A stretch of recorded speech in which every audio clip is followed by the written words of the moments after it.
दोस्तों नमस्कार, हिंदी कुंज में आपका स्वागत है। आज हम लोग बात करने चल रहे हैं टेलीविजन पर निबंध के बारे में। यह आपके परीक्षाओं में प्रश्न आ सकता है कि टेलीविजन पर निबंध लिखिए, तो आप यह निबंध किस प्रकार लिख सकते हैं या छोटी कक्षाओं के बच्चों के निबंध लेखन के रूप में आता है। तो यहाँ पे नमूने के तौर पर बताया जा रहा है। यदि आप हिंदी कुंज चैनल में पहली बार आए तो यूट्यूब पर हिंदी कुंज चैनल को सब्सक्राइब कर ले, ताकि आपको हिंदी भाषा और साहित्य की नवीनतम जानकारी प्राप्त होती रहे। टेलीविजन दर्शन या देखना मनोरंजन का एक अद्भुत साधन है। बच्चे, बूढ़े, युवा सभी घर बैठे एक साथ अपना मनोरंजन टेलीविजन देख के कर लेते हैं।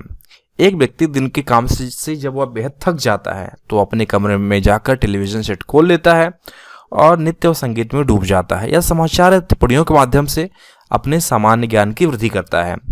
इस प्रकार टेलीविजन देखना प्रशिक्षण व मनोरंजन दोनों की प्राप्ति होती है।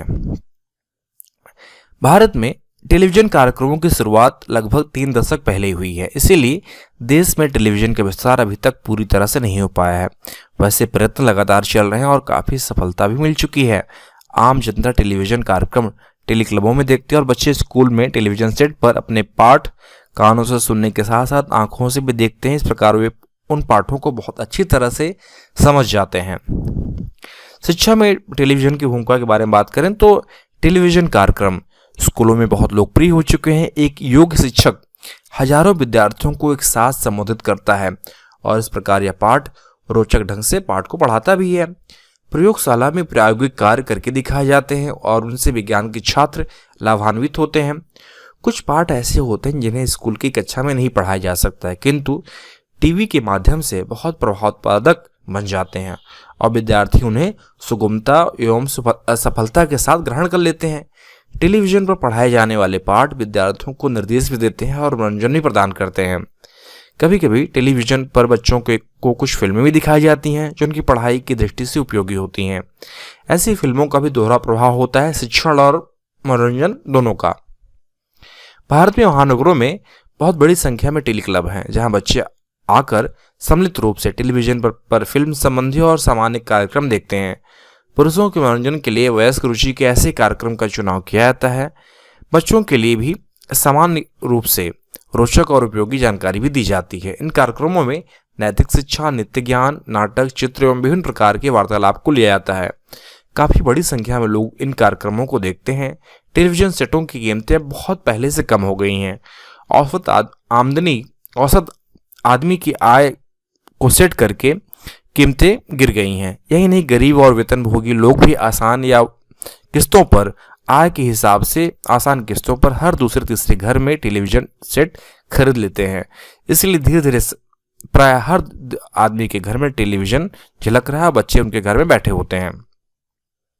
सभी महत्वपूर्ण त्योहारों एवं राष्ट्रीय महत्व के दिनों पर टेलीविजन कार्यक्रम दिखाए जाते हैं, जो रोचक और जन उपयोगी होने के साथ साथ विशेष रूप से किसी न किसी प्रकार से संबंधित होते हैं। इसलिए 15 अगस्त और 26 जनवरी की झांकी और इंडिया गेट की परेड आदि में दिखाई जाती है टीवी पर। रेडियो और टेलीविजन के कार्यक्रमों की प्रसार व क्षमता को बढ़ाने के लिए संचार उपग्रहों का प्रयोग किया जा रहा है। भारत में भी अपनी टेलीविजन प्रणाली को और अधिक विकसित कर रहा है।